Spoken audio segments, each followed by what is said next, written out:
Let's take a look at the application for medical certificate form CG-719K. Here it is up on the screen. And we're going to start going through this. So if you start scrolling down immediately, the end of the first page, you'll notice, even though it's instructions, the medical practitioner right here, they need to initial and date, and you need to print your last name, comma, first name, comma, middle initial, and include your date of birth. Make sure it's not the date. This is just your date of birth. This form in particular has a lot of places to mess up, and it is the most commonly messed up form. I mean, it's the form that will most commonly stop your application from going through. So here on the first page, medical practitioner, initials and date, and you, last, first, middle, and birth date. And then we keep going down through these instructions further. And at the end, you got the medical practitioner, initials, date, your last, first, middle initial, and then your date of birth. And now we start getting to where you fill the form out. So we have your last name here, again, your first name, your middle initial, and then a suffix, junior, senior, third, second, third, whatever you are here. And now your Mariner reference number or social security number. So if this is an original license, you will use your social security number. If you're modifying or upgrading or increasing the scope of your license, you will have been issued a Mariner reference number, and you can put that here. And then your gender, male or female or other, date of birth, and now your home address right here. So your street address, city, state, zip, and then primary phone number and alternate phone number. And then you have delivery or mailing address, street, city, state, zip, email address, and other. Then all these little check boxes around here that I'm checking right now, you check the ones that are the best way to get a hold of you.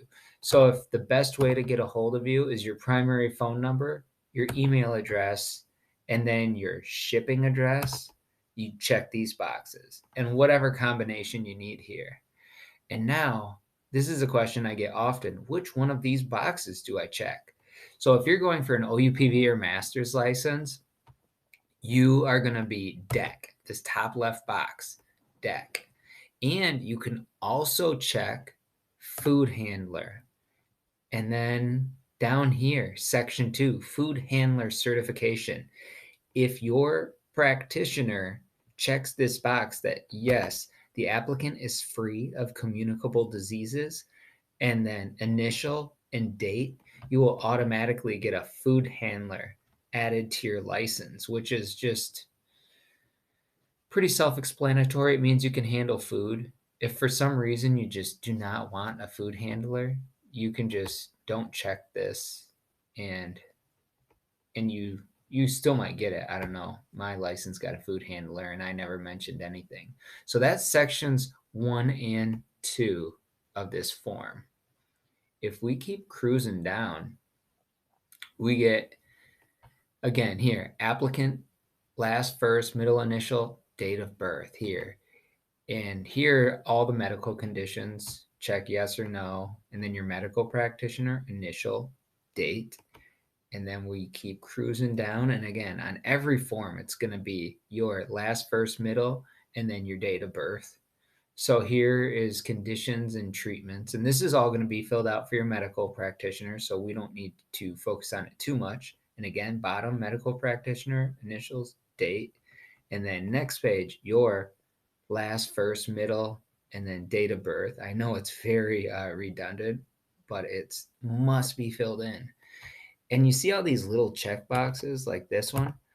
When every checkbox needs to be dealt with by the practitioner. So he's going to go through, do that. And then down here, all your medications, dose, frequency, condition. And now you get into the physical examination. So you got height, weight, pulse, blood pressure, body mass index, and your medical practitioner is going to do this, and then initial, date.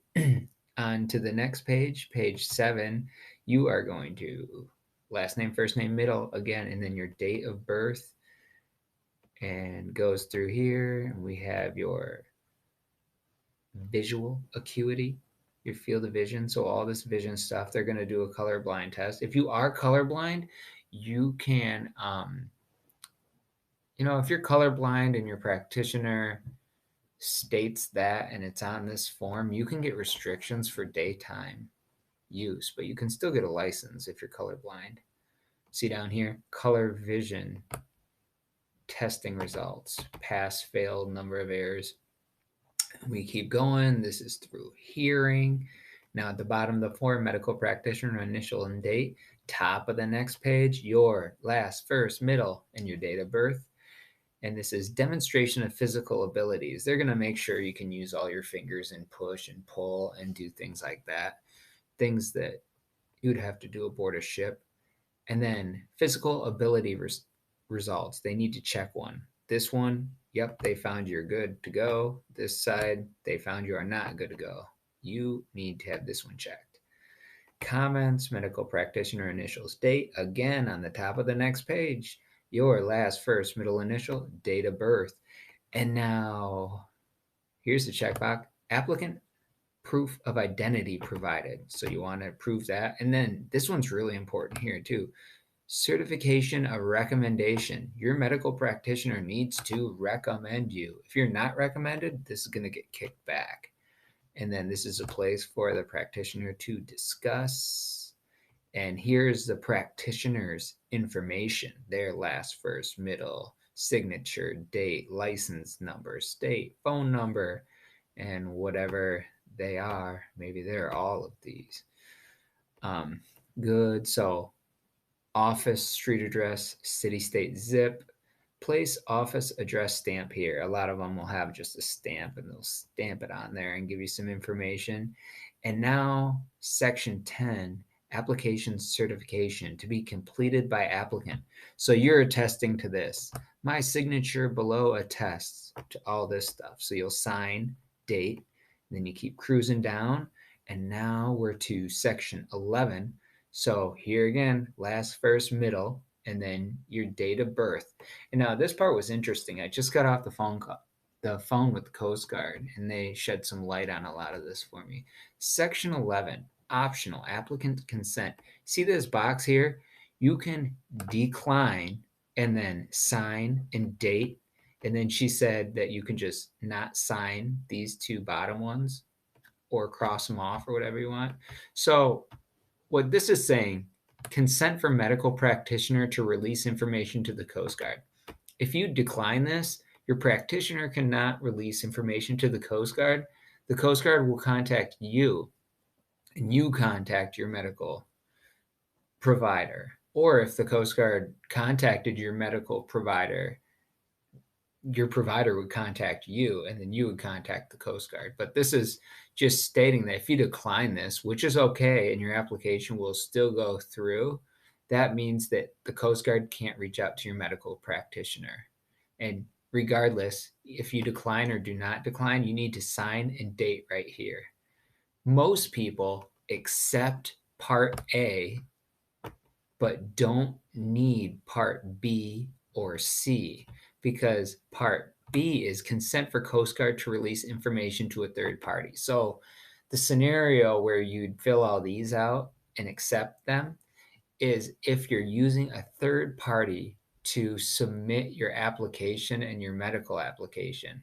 If you're using, say, Chuck Kukuska, which is probably the most popular option at CK's licensing, you'd fill this information out and give him the right to do everything.